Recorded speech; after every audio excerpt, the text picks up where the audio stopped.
But that didn't fly. I've been walking all day. But I want to tell you about this news, this story.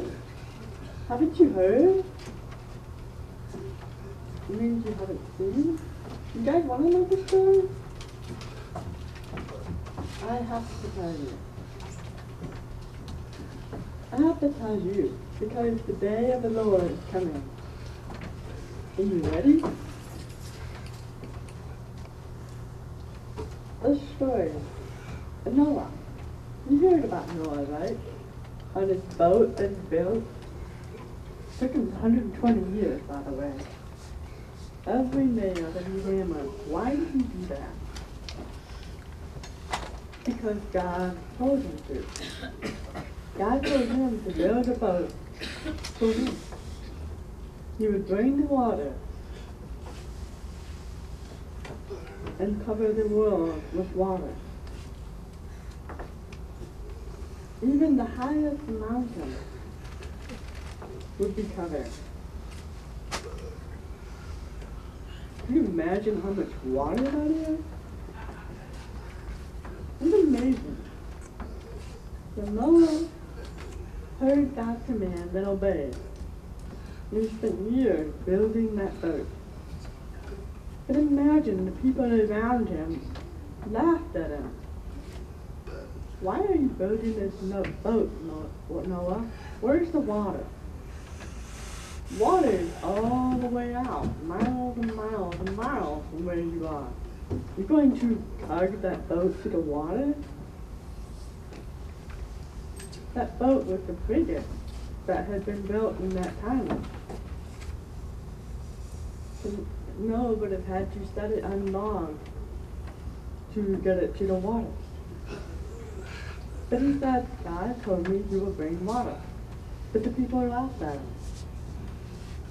Noah endured their laughter and continued to build. And the people, they didn't obey the warning from God.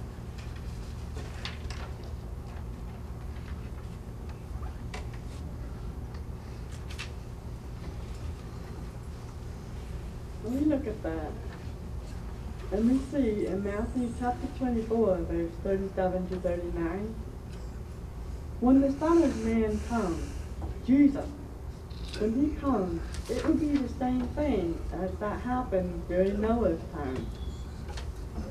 That's why I'm warning you now, warning myself as well. In those days before the flood, people were eating, drinking, they were marrying and giving their children to be married.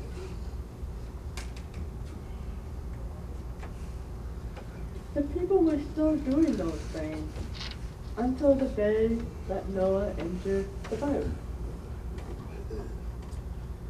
When he entered that boat and the door closed on the 8 of them, many people outside must have wondered, and then they felt the raindrops. But it was too late.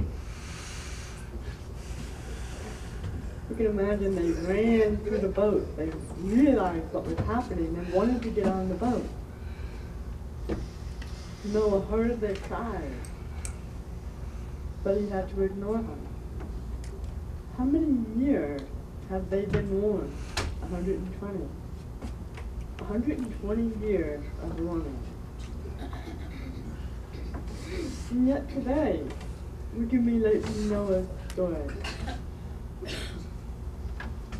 When we tell about Jesus is coming, people treat it the same way that they treated Noah with water warning.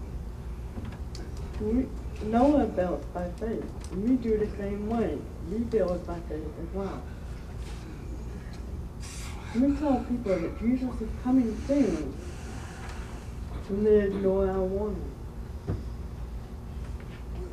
It will happen.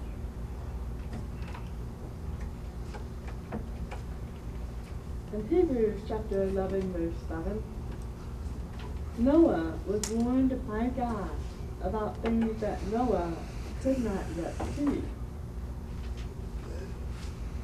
He was warned about the rain and the flood. He couldn't comprehend how it could happen, but he knew that it would. He had faith and respect for God. So Noah built a large boat to save his family. And with his faith, Noah showed that the world was wrong. He showed the world that he was right and they were wrong. So Noah became one of those people who were made right with God through faith. Wow. That is a very powerful passage, Hebrews chapter 11, verse 7. What have we learned from Noah? How does this apply to our lives today, right now, in this moment?